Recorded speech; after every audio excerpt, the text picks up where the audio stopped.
Red Riding Hood. Little Red Riding Hood by Jerry Pinkney.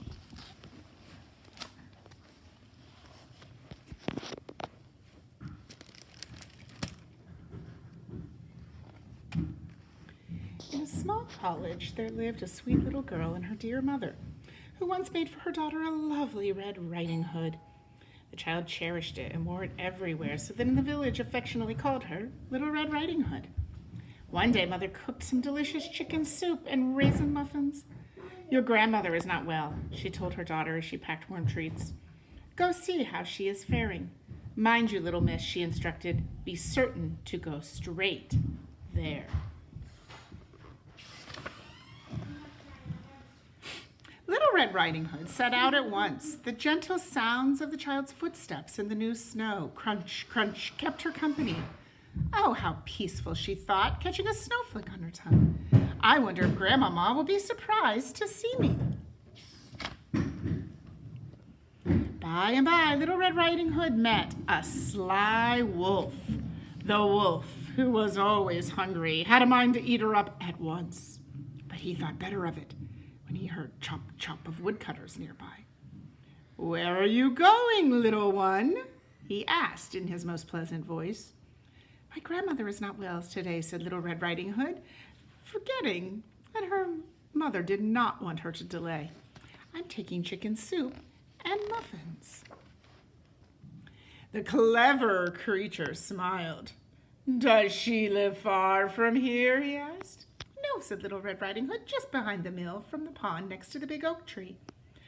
"I'll join you, for I was heading that way," said the wolf. He walked with the child for a short distance and then had an idea. "Why not collect kindling for a fire?" he suggested. "It will warm your granny's heart." "That's a wonderful idea," said the child. "Look, the snow has brought down many small branches. They will make a good fire." Little Red Riding Hood gathered as many twigs as she could, tying the bundle with ribbon that is fastened to the grandmother's basket.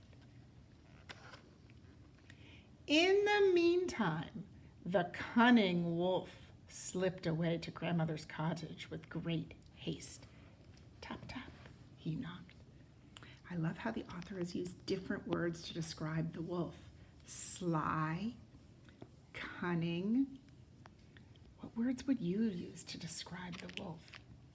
"Who's there?" asked grandmother in a frail voice. "It's me, your granddaughter," replied the crafty scoundrel, doing his very best to sound like a young girl. "The door is unlocked," grandmother responds. "Just lift the latch."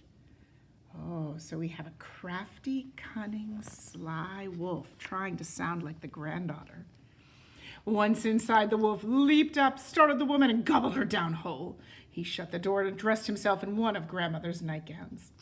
After struggling to get his cap over his ears, the wolf, who was quite hungry, settled into bed to wait for his next meal. Before long, Little Red Riding Hood arrived at the cottage. "Tap, tap," she knocked. "Who's there?" croaked the wolf. The girl was startled by her grandmother's voice. "It's me, your granddaughter," she responded. "I've brought you soup and Mama's raisin muffins, and I've got kindling for your fire, so you'll feel like yourself again." "Just lift the latch and come in," the voice invited her. "I can't wait to see how you've grown." The little girl opened the door and closed it gently behind her. The wolf lay in the bed with the sheets pulled right up to his whiskers and grandmother's nightcap. "Put your basket by the chair and come closer," he said, as sweetly as he could. "You're a head taller since I last saw you." Little Red Riding Hood, anxious about grandmother's poor health, went right to her bedside. "Oh, Grandmama, what great arms you have," said the child in wonder. "All the better to hug you with, my dear," replied the wolf. "Oh, Grandmama, what great ears you have," she remarked. "All the better to hear you with, my dear," the wolf responded. "Oh, Grandmama, what great eyes you have," the girl cried out. "All the better to see you with, my dear," declared the wolf. I love how the author's using repetition. Do you hear the repeating? What great arms you have, all the better to hug you with. What great ears you have, all the better to hear you with. What great eyes you have, all the better to see you with. Oh boy, here we go. Oh, Grandmama, what great teeth you have, she squealed. All the better to eat you with, howled the wolf. With those awful words, the wolf leaped out from under the cover, sprang on Little Red Riding Hood, and swallowed her whole.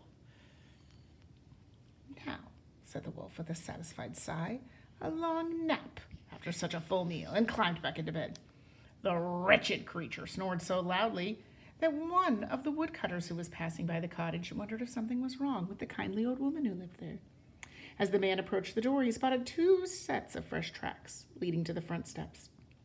One set is that of a small child, the second, large paw prints. The woodcutter cautiously entered the cottage, made his way toward the noise. Aha, he thought, and found the wolf with a very large belly in a deep sleep. To the man's great surprise, the belly stirred.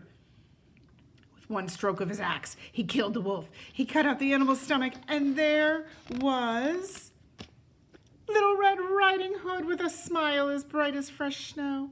Out climbed the old grandmother. Once he saw the granddaughter out of harm's way, his heart was filled with gratitude. Grandmother had never felt better.